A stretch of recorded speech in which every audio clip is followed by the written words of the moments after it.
Hi everyone, I'm Sanjay Ahuja and welcome to talkwrite, a school for communication skills. Friends, in this video, I'm going to talk about the interview question, why is there an employment gap in your resume? Now friends, this question can make any candidate a little uncomfortable. But if you answer this question properly, you can come across as very confident. So let me give you some tips on how to answer this question. For the sake of explanation, I have divided this into two parts. So let us say situation number one, if the gap is in the past and you are currently employed. Well, this could be a good situation to be in. What you could do in this situation is focus on your current role, highlighting the achievements of that role. Now that does not mean that you don't have to give an explanation for the employment gap. Maybe you still have to. And for those, the tips are coming up further. But what you could do in this situation is focus on your achievements in this particular role. Now let's move on to the second situation. If you are unemployed right now at the time of the interview, then what do you do?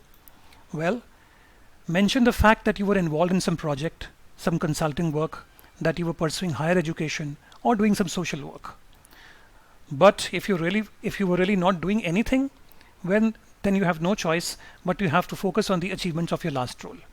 Now, I would seriously advise that the second situation here can be avoided, and you should think of some freelance work or some project work you were involved in at the time you were unemployed. So let's move on and let me share some ground rules with you on how to answer this question. First of all, friends, be honest. Don't try to make up a story, because there are enough tools and enough methods out there to find out whether you are telling the truth or not. So be honest about the fact as to why you were unemployed. Be confident and unapologetic. Now, it is very important that when you're answering this question, you make eye contact with the interviewer. You don't start stammering, you don't start looking here and there. Otherwise, that is a sure giveaway that you're not giving the correct reason.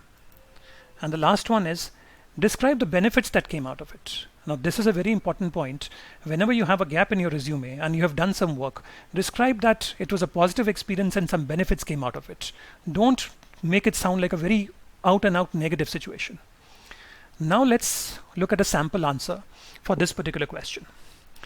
As you may be aware that in June 2014, our company was acquired by the second largest pharma player in the sector. I was laid off with 12 other employees as the new management wanted to cut down costs and give work to its own employees. This has been a difficult time for me, but I decided to utilize this time to invest in myself.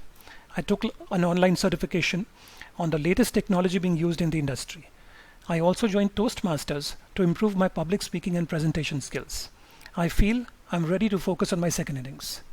So friends, you see in the first part of this answer, the candidate is giving the correct reason and the honest reason as to why he was laid off. But then he goes on to describe how he has utilized his unemployment time to kind of invest in himself to acquire a new skill. So friends, I hope this video will help you in answering this question, why is there an employment gap? If you have liked this video, please give it a thumbs up. I keep coming up with such videos, and I wish you the very best in your corporate journey. Thank you.